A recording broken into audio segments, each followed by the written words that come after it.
మాజీ ముఖ్యమంత్రి కేసీఆర్ కనబడటం లేదని సిద్దిపేట జిల్లా గజ్వేల్ పోలీస్ స్టేషన్లో కాంగ్రెస్ నేతలు ఫిర్యాదు చేశారు. కేసీఆర్ ఆచూకీ తెలిపి నియోజకవర్గ ప్రజల ముందుకు తేవాలని ఆయన పోలీసు అధికారులను కోరారు. వారంలోగా పోలీసుల జాడ తెలియజేయకపోతే తామే వెతుక్కుంటామని టీపీసీసీ అధికార ప్రతినిధి బండారు శ్రీకాంతరావు స్పష్టం చేశారు.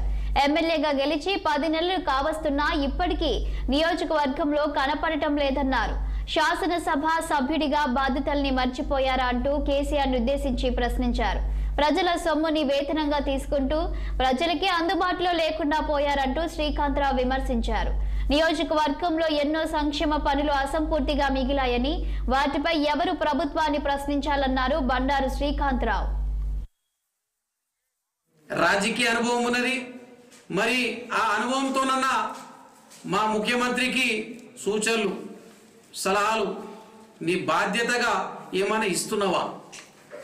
ఇస్తే ఎప్పుడు ఇస్తావు, ఎప్పుడు బయటికి వస్తావు, ఏం చేస్తావు అనేది గజ్వేల్ ప్రజల ద్వారా గజ్వేల్ ప్రజల గురించి వాళ్ళ తరఫున మేము ఈరోజు ప్రెస్ సమావేశం పెట్టడం జరిగింది. మరి 2 ఎమ్మెల్యేలు బాధ్యతారహితంగా మాట్లాడుతున్నారు.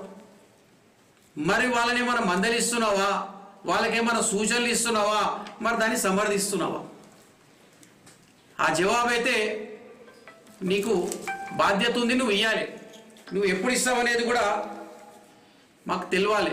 నీ పార్టీ కూడా మీ పార్టీ వర్కింగ్ ప్రెసిడెంట్ ద్వారా నడుపుతున్నావు. నువ్వు గౌరవ అధ్యక్షుడు, సరే మీ అంతర్గత విషయం అది నాకు సంబంధం లేదు, మాకు సంబంధం లేదు, మా గజ్వేల్ ప్రజలకు సంబంధం లేదు. మాకు సంబంధం కేవలం నువ్వు ఎక్కడున్నావు, ఆరోగ్యంగా ఉన్నావా, నీది నీ యోగక్షేమాలు ఇప్పుడు రాబోయే కొద్ది రోజుల్లో